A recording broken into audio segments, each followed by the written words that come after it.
Terry McLaurin is back with the Washington Commanders, back like he never left because he never left. And he is still under contract. I was waiting in line to get in training camp yesterday when a notification goes across our cell phones that says, from Adam Schefter, from holdout to apparent hold in, Commanders wide receiver Terry McLaurin was spotted at the team's training facility Saturday, per sources. McLaurin arrived without a new deal, but with some sort of ankle injury. Washington now is expected to place McLaurin on the active, physically unable to perform list, or otherwise known to fans as the PUP list. As a holdout, McLaurin was racking up $50,000 per day in fines and was training on his own. But as a hold-in, he can't be fined $50,000 per day while he's around the team. We knew that part, but let's talk about Terry's arrival to Washington Commanders training camp and his hold-in and an update of the whole Terry McLaurin saga. Let's get into it.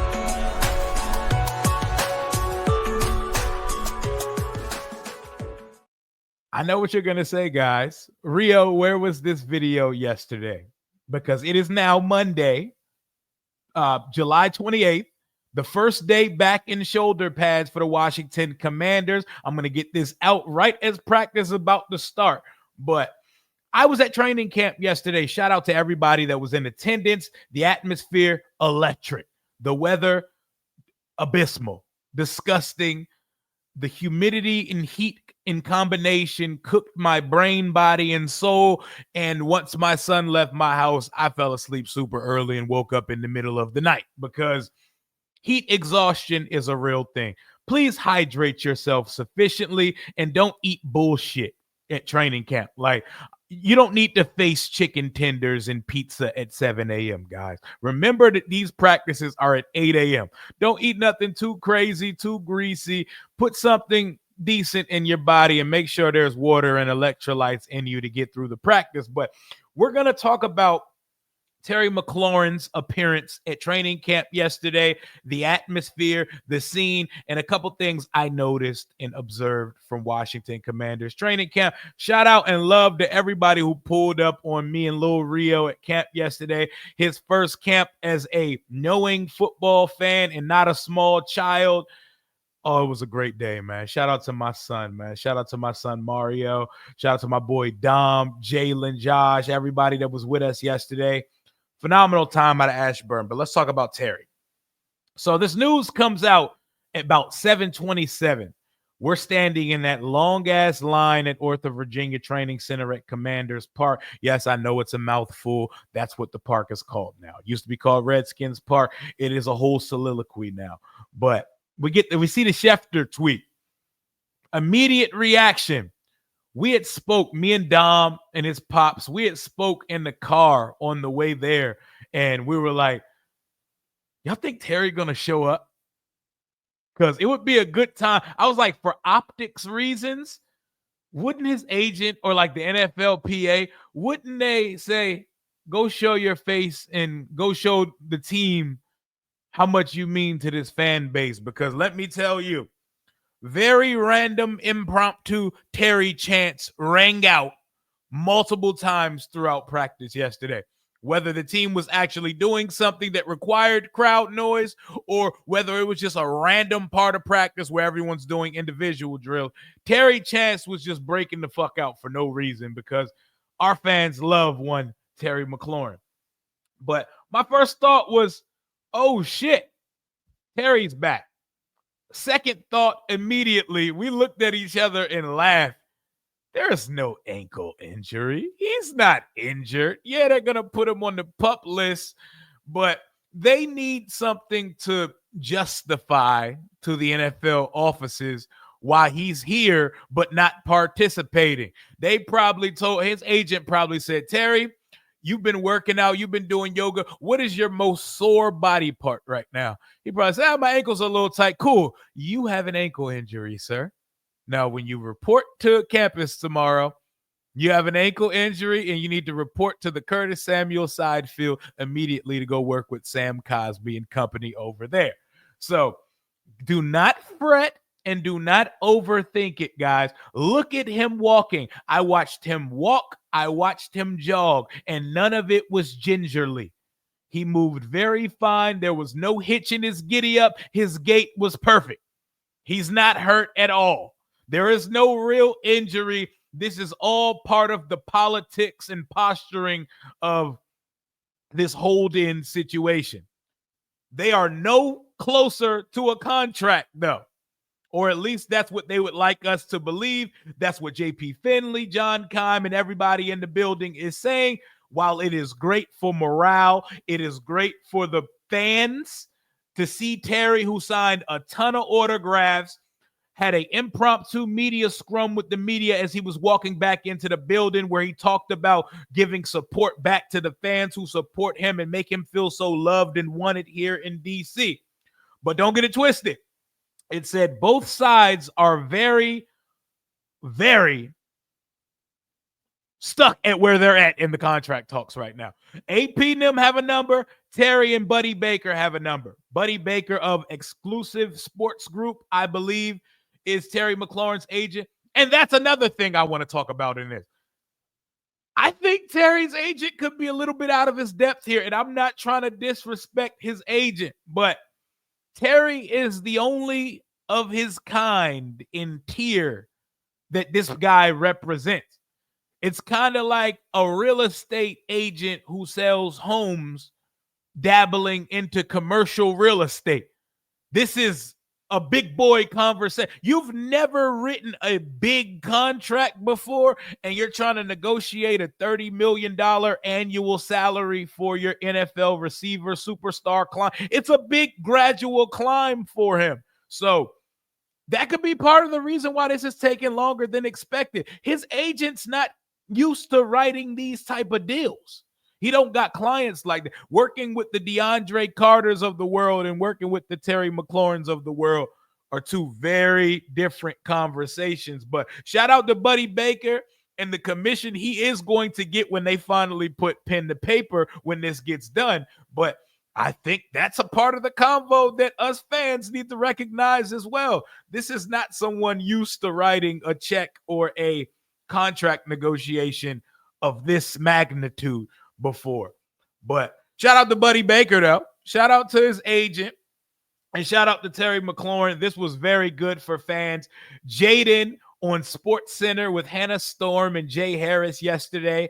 He was hyping the crowd up and telling them to scream Terry's name. Santana Moss, who we're going to talk about in a second, said just pay the guy when he was on ESPN yesterday. We're going to talk about Santana and how they recognized him as well. But right now, we are all Terry.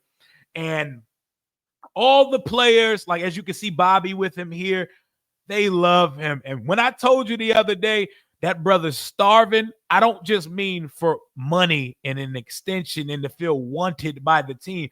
I know Terry is starving to be around his brothers, to be in that training camp environment.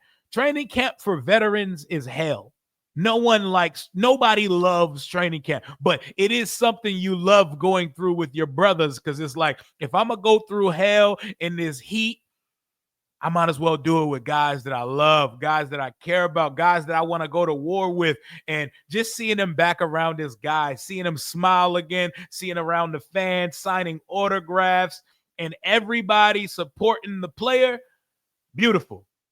Absolutely beautiful. But as we sit here on Monday, July 28th, the first day of padded practice, we are no closer to a Terry McLaurin deal, but there is progress being done. Fingers crossed we could come to a quicker resolution than those think, but they still look like they're at a stalemate as far as numbers are concerned. I would love to have him back out there so we can have a real wide receiver crew to work with next week, next week when we go up to Foxborough to do joint practice with the New England Patriots. Because an observation I noticed, we're going to talk more about practice when I do my today's padded practice recap news and notes. I'm going to talk about more that I seen from practice yesterday because I didn't put out a practice recap video. Y'all got the vlog. That's about it. But Washington's secondary looks great.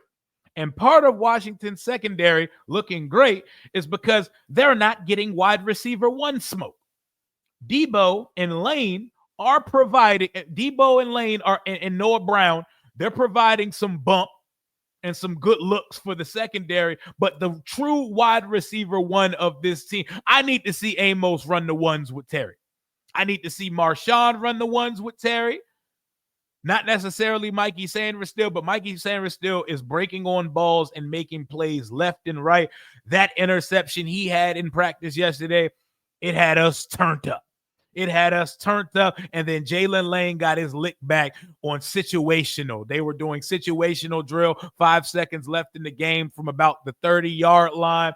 Jaden Daniels throws a absolutely fucking perfect football pass, reminiscent of the Ben Roethlisberger to Santonio Holmes Super Bowl sealer versus the Cardinals. Puts it over 2 defenders with 3 deep safeties in the back of the end zone. Jalen Lane was the only one who got his hands on it. Comes down with his feet. Did he get the second foot in bounds? Probably not, but who gives a fuck? It's practice. It was beautiful. It was gorgeous. And it was really nice to see another wide receiver make a play, because we don't got 17 out there. And I will say, as I conclude on yesterday so we can move forward to today, life and camp did feel strange without our body catch bandit 17 out there with the squad yesterday. It felt strange to not see Terry out on the field, and I don't want to envision a world where Terry is not here. So we don't have to do that, but hopefully they get something done with this contract sometime soon. But switching gears from Terry to wrap this video up, because I told you we're going to go more in depth about my observations from practice yesterday and my today's practice news, notes, and recap after they finish practicing today. They're practicing right now, by the way. I want to talk about the team honoring Santana Moss also. Santana Moss is going into the Ring of Fame. First game of the season versus the Giants, man. Josh Harris and company, they sure know how to honor the guys who mean something to this organization.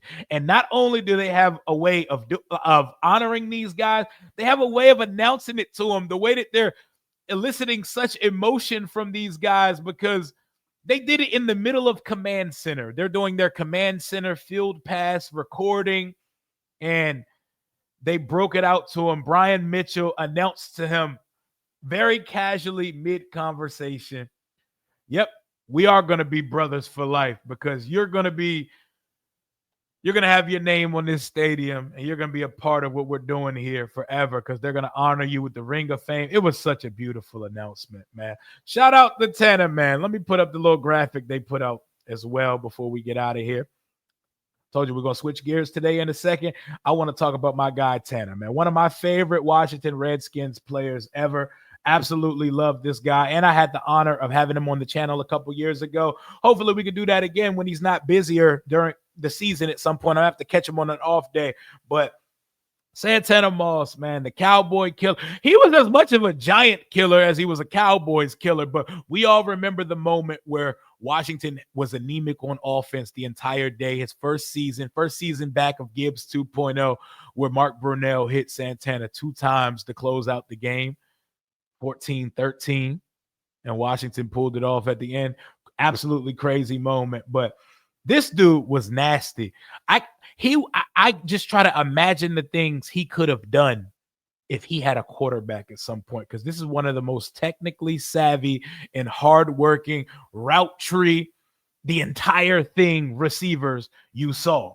And I couldn't think of a better guy, player, mentor, and representation of the burgundy and gold to go into our team's Ring of Fame. So congratulations again to 8 to the 9, our guy, Santana Moss, for going into the Ring of Fame in 2025, week 1 of the regular season versus the New York Football Giants. And we're going to tear that ass up too. But I'm not going to hold y'all too much longer. This video was a Terry McLaurin update and a nod to 89, but we're going to talk more Washington Commanders today. Thank you for running up the vlog, and thank you for all the love, everybody I seen at Washington Commanders training camp. For everybody out there today, please hydrate, get your water and electrolytes, and make sure y'all empty out those water bottle filling stations at the park. Shout out to the Commanders for putting together a very structured and very organized training camp. I'm looking forward to getting back there at some time before the preseason and the regular season. That's all I got for right now. Hell to the Washington Commanders. Commander Rio is out.